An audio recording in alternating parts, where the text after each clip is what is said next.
कौन सा डिपार्टमेंट है आपका? सीएजी।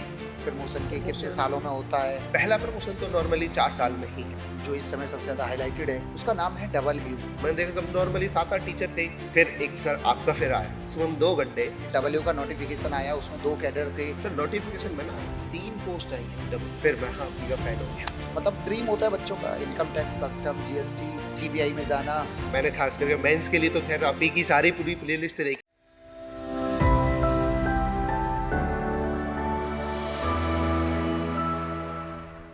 तो भाई नोटिफिकेशन आ चुका है, और जब नोटिफिकेशन आ जाता है ना तो बच्चों के मन में ये इच्छा रहती है ये जानने की कि कौन कौन सी वैकेंसी आई हुई है, कौन कौन से वो डिपार्टमेंट हैं जिसमें हमें, मतलब ड्रीम होता है बच्चों का income tax, custom, GST, CBI में जाना।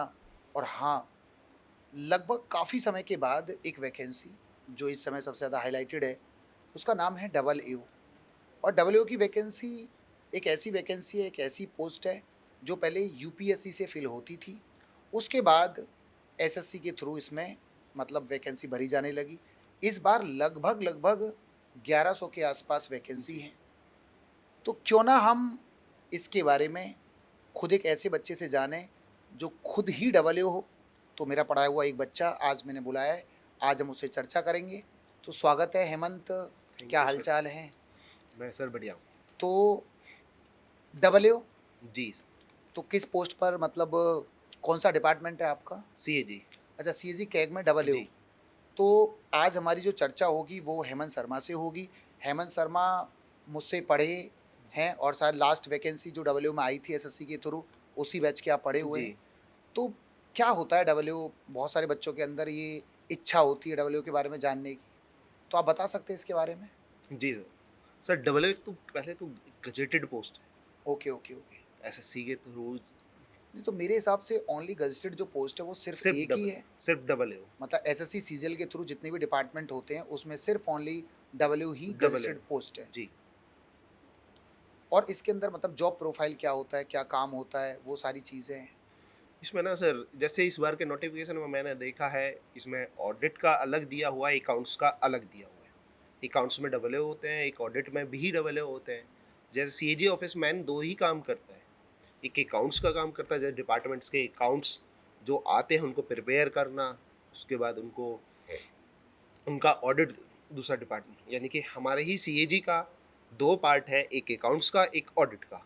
जिसमें अकाउंट्स डिपार्टमेंट अकाउंट्स प्रिपेयर करता है, ऑडिट डिपार्टमेंट्स जो वो जो अकाउंट्स डिपार्टमेंट जो बनाता है अकाउंट्स, उनका ऑडिट ऑडिट डिपार्टमेंट करता है हमारा। उसके बाद ये ऑडिट का काम होता है, बाकी अदर डिपार्टमेंट जितने भी सेंट्रल गवर्नमेंट के या स्टेट गवर्नमेंट के डिपार्टमेंट हैं, गवर्नमेंट डिपार्टमेंट सिर्फ उनका ऑडिट करना। अच्छा, बच्चे अक्सर बोलते हैं कि इच्छा होती है कि भाई ऐसी नौकरी जिसमें दबदबा हो, रुतबा हो, इज्जत हो, जी, अच्छी सैलरी हो। तो ये तो सबको पता है कि सैलरी बहुत अच्छी होती है। जी, डब्ल्यू की सैलरी, इसमें तो खैर मुझे बताने की भी ज़रूरत नहीं है। नहीं। तो रुतबा, पावर, दबदबा, इसके बारे में 2 शब्द। अ, रुतबा तो सर एक सबसे पहले तो गजेटेड पोस्ट अपने आप हाँ, में ही। अपने आप में ही तो वो रुतबा तो खैर अपने आप ही हो जाता है। जी, और बाकी का आप जब ऑडिट करने के लिए जाएंगे किसी भी डिपार्टमेंट में, जैसे जिस डिपार्टमेंट में मैं हूँ, मैं तो खैर हमारे डिपार्टमेंट में जिस ऑफिस में मैं हूँ, वो अभी एट प्रेजेंट तो अभी अलग कर दिया है, सेंट्रल कैडर और स्टेट कैडर। जिस ऑफिस में मैं हूँ उसमें एक्सपेंडिचर का भी ऑडिट किया जाता है, रेवेन्यू का भी ऑडिट किया जाता है। और साथ में हमारे पास दिल्ली एजी ऑफिस है जो दिल्ली गवर्नमेंट का ऑडिट करता है। यानी जिस ऑफिस में मैं हूँ उसमें हम सेंट्रल का भी ऑडिट करते हैं, स्टेट गवर्नमेंट का भी करते हैं। इस ऑफिस के अलावा जितने भी अदर ऑफिसेज हैं वो सिर्फ या तो स्टेट का ऑडिट करेंगे या फिर सेंट्रल गवर्नमेंट का। तो अब क्या है, जैसे हम ऑडिट के लिए कहीं भी जाते हैं, सबसे पहले तो कोई भी डिपार्टमेंट हमें ऑडिट के लिए मना नहीं कर सकता। ये कॉन्स्टिट्यूशन से हमें मैंडेट मिला हुआ है कि तुम्हें हर डिपार्टमेंट का ऑडिट करना है और टाइम से भी करना है। तो डेफ़िनेटली मज़ा तो आता होगा यार, जी, इतना अच्छा जॉब प्रोफाइल, और गृह मंत्रालय के अंडर में आप आते हैं। नहीं सर। अच्छा, आप डबल, हाँ, ये जी, मैंने क्वेश्चन ये मुझसे पूछना था कि आप लोग, मैं देखता हूँ आपके आई कार्ड पे गृह मंत्रालय लिखा होता है, लेकिन आप डबल हो, तो गृह मंत्रालय के अंडर में तो आप नहीं आने चाहिए हो। नहीं सर, तो हम फिर ये क्या है? ये आपके आई गृह कार्ड पे मंत्रालय गृह, के अंडर में नहीं आते हैं। क्या है कि हम ऑडिट, सारी मिनिस्ट्रियों का ऑडिट हमारा ही ऑफिस करता है, ओके, ओके, और गृह मंत्रालय की सिक्योरिटी हमारे ऑफिस को मिली हुई है, ओके। जिसकी वजह से हमारा जो कार्ड है जिस वो गृह मंत्रालय ही करता है, जिससे क्या है हमारा एंट्री किसी भी जैसे मिनिस्ट्री में जाना होता है तो वहाँ पे हमारी एंट्री आसानी से हो जाती तो तैयारी कैसे की? अच्छा, एक क्वेश्चन मेरा ये था कि इस बार 2 कैडर आए हुए हैं। है। जी। मतलब जो नोटिफ़िकेशन आएगी डब्ल्यू की वैकेंसी और अच्छी खासी वैकेंसी है। हाँ, मैंने एक और सुना कुछ लोगों से कि सुनने में ये भी आ रहा था अभी 1100 वैकेंसी, ये वैकेंसी और बढ़ेंगी। तो कुछ हाँ सर, ऐसा चांसेस 99% चांसेस हैं कि वैकेंसी बढ़ जाएंगे और 3000 तक भी हो सकती है। तो मेरे बच्चों बेटा ये अपने आप में बहुत बड़ी बात है और ये अभी मैं बताऊँ बच्चों को पता भी नहीं है और ये अपॉर्चुनिटी रोज़-रोज़ नहीं आती और डब्ल्यू में तो खासकर बिल्कुल भी नहीं आती क्योंकि 2023 के बाद जहाँ तक मैं देख पा रहा हूँ अब 3 साल के बाद डब्ल्यू की वैकेंसी आ रही है और वो पोस्ट जो गजेस्टेड मतलब पोस्ट सिर्फ ओनली एक पोस्ट है। तो ये अपने आप में बड़ी अपॉर्चुनिटी है। जी। दूसरा आपने ये भी कहा कि इस बार वैकेंसी और बढ़ेंगी, 1100 से हो सकता है लगभग 3000 भी चली जाएँ जी। और इसके बाद हो सकता है ये अपॉर्चुनिटी फिर ना भी मिले क्योंकि हर बार तो आएँगी नहीं ये वैकेंसी। डब्ल्यू वाली। जी। तो इसमें 2 कैडर इस बार आए हैं। बोल रहे हैं कि भई एक कैडर है स्टेट कैडर स्टेट कैडर, और एक एक है central central cadre. Central cadre. इन दोनों में क्या अंतर है? सर ये कैडर पहले भी हुआ करते थे बट स्पेसिफिक नोटिफिकेशन में आते नहीं थे। अच्छा, अच्छा। Okay, okay. जैसे कि मान लिया पहले स्टेट प्रेफरेंस भी पूछी जाती है। जैसे कि नॉर्मली आप देखिए, जैसे कोई भी बच्चा यदि सेलेक्ट होता है डबल की पोस्ट पे, यदि उसने कॉमर्स उसका बैकग्राउंड है तो चांसेस मैक्सिमम बढ़ जाते हैं कि उसको कमर्शियल ऑडिट दिया जाएगा, जो कि पहले भी सेंट्रल कैडर में ही था। Okay, okay. अच्छा अब और बाकी अदर को हो सकता है स्टेट कैडर में ये है, जैसे मतलब किसी भी स्टेट में पोस्टिंग जहाँ भी होगी परमानेंट, वो उसी वहीं का उसी स्टेट में ही रहेगा। इधर से उसका एक स्टेट से दूसरे स्टेट में ओके। ट्रांसफर नहीं होगा। अच्छा प्रमोशन कैसे-कैसे होता है? ये बड़ी इच्छा होती है मतलब क्या स्टेप होते हैं आपके प्रमोशन के? कितने प्रमोशन, सालों में होता है? पहला प्रमोशन तो नॉर्मली 4 साल में ही है। 4 साल में हो ही जाएगा। सिर्फ पोस्ट चेंज नहीं होगी आपकी, सिर्फ अपग्रेडेशन हो जाता है। नॉर्मली लेवल 8 से लेवल 9 में 4 साल कंफर्म है, 4 साल में हो जाएगा। लेवल 8 से 9 में आने में लेवल 9, 8 से 9 में आने में। 4 साल। जी। तो अपने आप में ये भी बहुत बड़ी चीज़ होती है हाँ सर। लेवल 9 में पहुँचना और केवल 4 साल में पहुँचना। Great SSC opportunity. की अदर पोस्ट में यदि देखा जाए तो तो लेवल लेवल 9 9 पर में। पहुँचने के लिए मुझे लग रहा है आधी उम्र निकल जाएगी। जी। मुझे नहीं लगता आधी लेवल 9 पे सर्विस आराम से निकल जाएगी। आधी सर्विस निकलेगी तब जाके लेवल 9 पे हम्म। पहुँचोगे और यदि आप यहाँ से डब्ल्यू ले लेते हो तो मुझे लगता है 4 साल में आप बड़ी ईज़िली और लेवल 9 पे पहुँच जाओगे। लेवल 9 पे आने के बाद में थोड़ा सा आपका अलाउंसेस होते हैं। हाँ, एक हाँ। ट्रांसपोर्टेशन अलाउंसेस मिलता है हाँ, हाँ। घर से ऑफिस आने के लिए। अच्छा, जी। घर गवर्नमेंट की से तरफ से। ऑफिस आने के लिए, ऑफिस से घर पहुंचने के लिए। Very good. नॉर्मली ये 4800 ग्रेड पे तक यानी लेवल 8 तक जितना रहता है उसका डबल हो जाता है लेवल 9 में पहुंचते ही। अच्छा एक क्वेश्चन, तैयारी की आपने, जी। मुझे तो बहुत अच्छे से पता है कि मेरे बैच के आप उन स्टूडेंट में से एक थे जो सबसे ज़्यादा डाउट पूछते थे। सबसे ज़्यादा परेशान किया भाई मुझे बहुत अच्छे से पता है। रोज़ डाउट आना, हर चौथे दिन डाउट आना, बहुत डाउट बताए। जी। तो क्या स्ट्रेटजी अपनाई, मैथ्स कैसे पढ़ा, बाकी और सब्जेक्ट कैसे पढ़े, अड्डा 24/7 का क्या योगदान रहा आपकी तैयारी में, वो सारी बातें। सर पहले तो मैं सेल्फ प्रिपरेशन कर रहा था, मैं सारा कुछ अपने आप पढ़ चुका था एक बार, अच्छा, अच्छा, अच्छा। बट स्कोर मैं नहीं कर पा रहा था। स्कोर मैक्सिमम 140 तक पहुंच जाता था, कभी 150 भी पहुंचा, बट उससे ज़्यादा नहीं कर पा रहा था। उसके बाद मैंने एनालाइज करने लगा अपने आप को। उसके बाद मैंने फिर यूट्यूब से मैं चेक करने लगा ऐसे, मैं देखता हूँ किस टॉपिक का मैं जिसमें मेरे तो को थोड़ा बहुत सारे डाउट ज़्यादा टीचर्स रहते थे। हाँ, हाँ, हाँ। तो उसके बाद जैसे डाउट मेरे को रहते थे तो मैं यूट्यूब से अब वो टॉपिक देखने लगता था। अब देखते ही देखते पहले मैंने बहुत देखा, टीचरों के बहुत सारे टीचर आए, मैंने देखा कब नॉर्मली 7-8 टीचर थे। बाद में फिर एक सर आपका फिर आया, वीडियो आई जो आपका पढ़ाने का तरीका था। सच में मैंने एक एक ही दिन आपका पढ़ा था, सिर्फ मैक्सिमम 2 घंटे। उसके बाद फिर मैं आपकी का फ़ैन हो गया। तो फिर सारा फॉलो किया पूरा हाँ proper. Sir.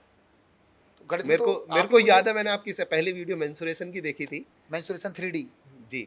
Very good, very good. उसमें मेरे को थोड़ा सा डाउट था। अच्छा, अच्छा। उसके बाद मैंने आपकी वीडियो देखी, फिर थोड़ा थोड़ा डाउट मेरा कम होता तो गया। अपकमिंग जो हमारे स्टूडेंट्स तैयारी कर रहे हैं, जी। तो उनके लिए 2 शब्द क्या करना चाहिए? क्योंकि अभी भी हमारे बच्चों के पास अच्छा खासा टाइम है क्योंकि अभी नोटिफ़िकेशन आया है और अभी लगभग मैं आपको बता दूँ कि 3 साढ़े 3 महीने प्री में हैं। जी। दिसंबर में जाकर के अभी मतलब मेंस में अच्छा खासा टाइम है, लगभग एप्रॉक्स 7 महीने के आसपास। जी। तो 2 शब्द बच्चों के लिए कि क्या उतना एप्रोप्रिएट टाइम है बच्चों के पास, उन्हें तैयारी में जुट जाना चाहिए, इसी बार उन्हें सरकारी नौकरी ले लेनी चाहिए? आपके 2 शब्द, हाँ, जुट जाना चाहिए। जुट जाना चाहिए अभी से। और 2 शब्द बच्चों के लिए? बच्चों के लिए एक तो प्रैक्टिस तो देखो करनी ही करनी है अच्छे से। उसके बाद प्रैक्टिस के साथ-साथ आपकी तो प्लेलिस्ट का तो मेरे को बोलना ही नहीं चाहिए अब। अभी नहीं ये प्ले तो अब सबको समझ ही जाना चाहिए अपने आप। हाँ, हाँ, हाँ। आपकी प्लेलिस्ट पूरी मैंने देखी थी। मैंने ख़ास करके मेंस के लिए तो ख़ैर आप ही की सारी पूरी प्लेलिस्ट देखी और मैंने अब मार्क्स में क्या बताऊँ आपको। आपको तो सर पता ही है। तो 2 कैडर होते हैं ना, इस बार जो इस बार डब्ल्यू का नोटिफ़िकेशन आया उसमें 2 कैडर थे, एक सेंट्रल कैडर था सेंट्रल और एक था हमारा स्टेट कैडर। State cadre. इन दोनों में क्या अंतर है इस बार? पहली बार मैंने देखा ये चीज़। सर नोटिफ़िकेशन में ना 3 पोस्ट आई हैं डब्ल्यू हाँ, की। हाँ, हाँ। 3 जिसमें पहला आ रखा है एक assistant audit officer central cadre, assistant audit officer state cadre, एक आ रखा असिस्टेंट ऑडिट ऑफिसर ऑडिट ना ये असिस्टेंट अकाउंट्स ऑफिसर। इस तीनों में अलग-अलग है। अच्छा, assistant audit audit audit officer जो सेंट्रल कैडर इन्होंने पहली बार इंट्रोड्यूस किया है। ये पहले भी था। इसमें क्या हुआ है जैसे कि ऑडिट की अलग-अलग स्ट्रीम है। जैसे सबसे पहले एक तो सिविल ऑडिट हो गया। जितने भी स्टेट गवर्नमेंट के जितने भी सिविल डिपार्टमेंट हैं, उन सब का ऑडिट जो करेगा वो सिविल स्ट्रीम जिसका सिलेक्शन होगा डबल ओ की पोस्ट पे और सीएजी ऑफिस जिसको सिविल ऑडिट में पोस्टिंग देंगे, वो सिविल से रहेंगे। उसके बाद एक कमर्शियल ऑडिट आता है। मेनली उसमें प्रेफरेंस दी जाती है जो कॉमर्स बैकग्राउंड के रहते हैं। उसके बाद एक है डिफेंस ऑडिट। डिफेंस ऑडिट में डबल होते हैं वो जितना भी हमारे जितने भी डिफेंसेज हैं उनका सबका ऑडिट रहता है। ये ऑल ओवर इंडिया का है। ये सेंट्रल कैडर में आएगा। कमर्शियल ऑडिट भी सेंट्रल कैडर में आएगा। ऐसे ही एक एफएनसी है जिसको अभी हाल फिलहाल में अभी तो खैर रोक दिया गया है प्रोसेस, उसको मर्ज करने जा रहे हैं सेंट्रल एक्सपेंडिचर में। उसके बाद एक रेलवे ऑडिट है, वो भी ऑल ओवर इंडिया है। उसके बाद अब एक नया कैडर इन्होंने बना रहे हैं सेंट्रल एक्सपेंडिचर ऑडिट और एक सेंट्रल रेवेन्यू ऑडिट। इसमें क्या है जितने भी एक्सपेंडिचर के ऑफिसेज थे जैसे कि अभी पीएनटी ऑफिस उसको मर्ज किया है और सेंट्रल गवर्नमेंट का जो ऑडिट सिविल स्ट्रीम वाले करते थे इन सबको मर्ज करने के बाद एक सिंगल कैडर बना रहा है सेंट्रल एक्सपेंडिचर ऑडिट। ऐसे ही सेंट्रल रिवेन्यू ऑडिट वाला। Okay, okay. और उसमें क्या है ना रिवेन्यू में जैसे कि आपका मेन तो रिवेन्यू आपका इनकम टैक्स हो गया, एक्साइज हो गया, कस्टम हो गया, इन सब का ऑडिट जो करेगा वो सेंट्रल रेवेन्यू ऑडिट करेगा जिसका ओके, सीआरए के नाम से है। Okay, okay, okay. और इस बार वैकेंसी तो सीआरए और सीईई में है, सीईए में ओके। सेंट्रल एक्सपेंडिचर ऑडिट और सेंट्रल रेवेन्यू ऑडिट। नहीं, जो आपने बताया कि 1100 वैकेंसी से बढ़ के लगभग अच्छी खासी होंगी, 3 है वो यही होंगे, ये 2 कैडर नए इंट्रोड्यूस किए हैं। तो इसलिए वैकेंसी बढ़ेंगी। हाँ, इसलिए वैकेंसी बढ़ने के चांसेस इसमें ये है। इनमें ऑप्शन दिया गया था डिपार्टमेंटल, ओके, जो डिपार्टमेंट में ऑलरेडी पहले थे एग्जिस्टिंग थे। अब मेन यही रहता है कि दिल्ली छोड़ना नहीं कोई चाहता है जल्दी से। Okay, okay, CE C R A ये ऑल ओवर इंडिया लाइबिलिटी होगी, ट्रांसफर लाइबिलिटी। उसके बाद में अब दिल्ली में जो पहले ही ऑलरेडी सेटल है जिसको 15 साल हो गए वो उस कैडर में नहीं जाएगा। ओके, तो सेंट्रल कैडर में जिसको सीई सी आर ए मिलेगा उसके प्रमोशन बहुत फास्ट होने वाले हैं। और डब्ल्यू की बाद तो इसमें 4 साल में तो आपको एनएफयू मिल ही जाना है, वो तो कंफर्म है। उसके बाद वैकेंसी के ऊपर डिपेंड करता है। 3 साल में आप सीनियर ऑडिट ऑफिसर बन जाते हैं जो ग्रुप ए है। Okay, okay, okay. शायद मुझे नहीं लगता बाकी अदर डिपार्टमेंट में आज के टाइम में कोई सिलेक्शन लेगा वो ग्रुप ए बन जाए। वो नहीं बनेगा शायद, मुझे लगा इस शायद लाइफ में तो नहीं नहीं बन बन सकता पाएगा। है ना? अभी मैंने एकमात्र यदि ग्रुप बी से ग्रुप ए में आना है, तो शायद वो एक ही अपॉर्चुनिटी देता है, वो है डब्ल्यू। डब्ल्यू मुझे नहीं लगता और कोई एसएससी के अंदर कोई ऐसी नौकरी होगी, जो ग्रुप बी से ग्रुप ए में आने की अपॉर्चुनिटी प्रोवाइड कराती है। अब नहीं कराते, पहले कराते थे। पहले तो प्रमोशन फास्ट थे, वैकेंसी ऊपर बहुत ज़्यादा थी, इस वजह से सबका प्रमोशन हो जाता था। जैसे मैं देखता हूँ सीजीएल 12 2012 वाले जितने भी कैंडिडेट मैक्सिमम का सबका प्रमोशन बहुत फास्ट हुआ है। Okay, okay. हाँ तो मेरे बच्चों बेटा जुटो तैयारी में। मैंने आज आपको मिलवाया हेमंत शर्मा से, जो अभी फ़िलहाल दिल्ली में डबल की पोस्ट पर कार्यरत हैं। आज इंटरव्यू बहुत अच्छा लगा, सारी बातें बच्चों ने जानी, क्या जॉब प्रोफाइल होती है, क्या सैलरी होती है, क्या प्रमोशन होता है, और एक सबसे बड़ी बात जो थी वो ये थी, लेवल 8 से केवल लेवल 9 पर जाने के लिए ओनली केवल 4 साल लगते हैं, और अदर यदि वैकेंसी पर जाएँगे आप, अदर किसी और पोस्ट पे जाएँगे तो आधी उम्र आपकी निकल जाएगी। तो गजेटेड पोस्ट पे आपको जाना है तो डब्ल्यू की तैयारी आप जुड़ सकते हैं। अदर के लिए भी जाना है तो भी आप जुड़ जाइए, आपके लिए परफेक्ट टाइम है। बहुत-बहुत धन्यवाद हेमंत, थैंक बहुत अच्छा लगा। Thank you.